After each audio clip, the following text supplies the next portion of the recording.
All right, today we're jumping into the core ideas from a pretty unique book, Returning Memories, Book 2 by Rodney Seek. It lays out this vision of reality as a choice between two completely different worlds. So let's get into what that really means. Right off the bat, the text hits you with this idea. It's meant to make you stop and think, you know? It's basically saying that all those things out there that we're afraid of, well, maybe they're not so out there after all. Maybe they're just reflections of what's going on inside us. And that brings us to the absolute heart of this whole thing, self-reflection.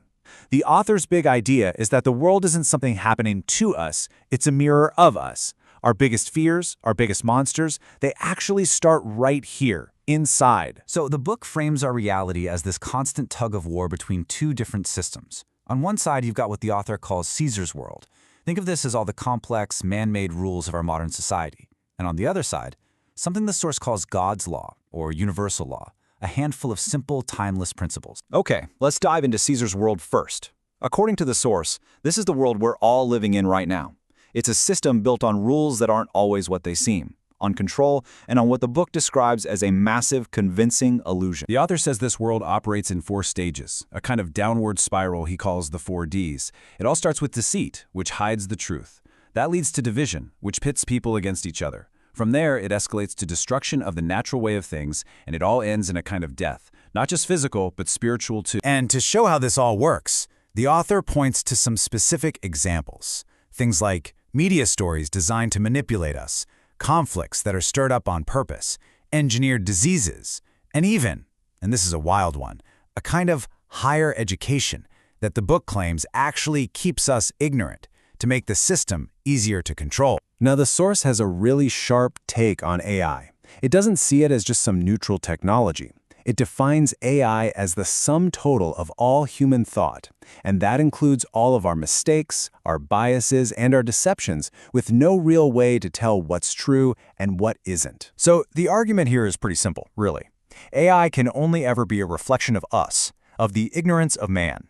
Since it's built on our own, often messy data, it can't ever tap into some higher, universal truth.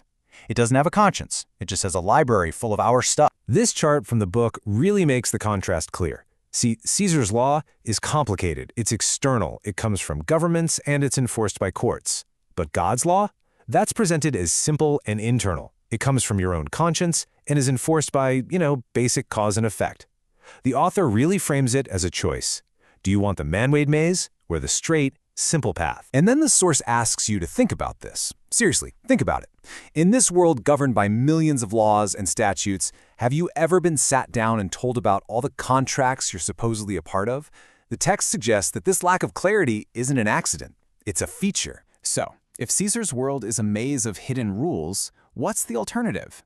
Well, the text presents this other world, the world of universal law.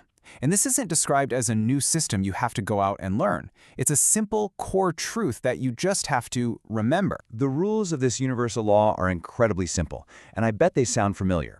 Love your neighbor. Don't lie. Treat other people how you want to be treated.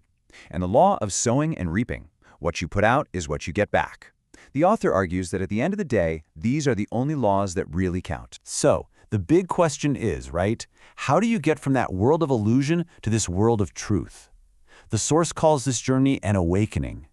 It's a process of peeling back all the layers of Caesar's world to find out who you really are underneath it all. But, and this is a big but, the book doesn't paint this as some easy, breezy journey. It actually claims that our deepest, darkest fear isn't some angry God in the sky. It's the fear of looking in the mirror and truly meeting ourselves.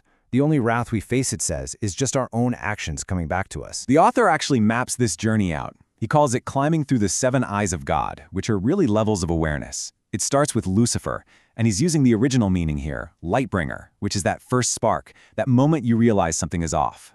The journey then takes you through navigating the traps, which are these internal struggles, before you realize your own creative power, the I Am. And it all leads to what the text calls the 8th eye, a state of pure, unveiled consciousness, of oneness with everything. This whole journey of awakening builds to one final, massive realization. Once you strip away all the illusions of Caesar's world, what's left is the incredible and maybe a little scary fact of your own power and your own responsibility. This power comes from a single core idea the author calls the law of one. The big idea is that this feeling of being separate, It's the biggest illusion of them all. The text says there's only one consciousness, one being, that's just experiencing itself from all of our different points of view.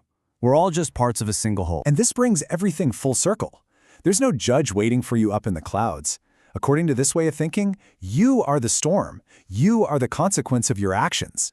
You are the creator, and the world you live in is the one you are actively building, with every single thought and every single choice. So we end up right back where we started, looking into that mirror.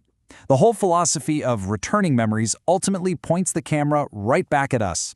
If it's true, if the world out there is just a reflection of the world in here, the only question left is a deeply personal one. What does your mirror show you?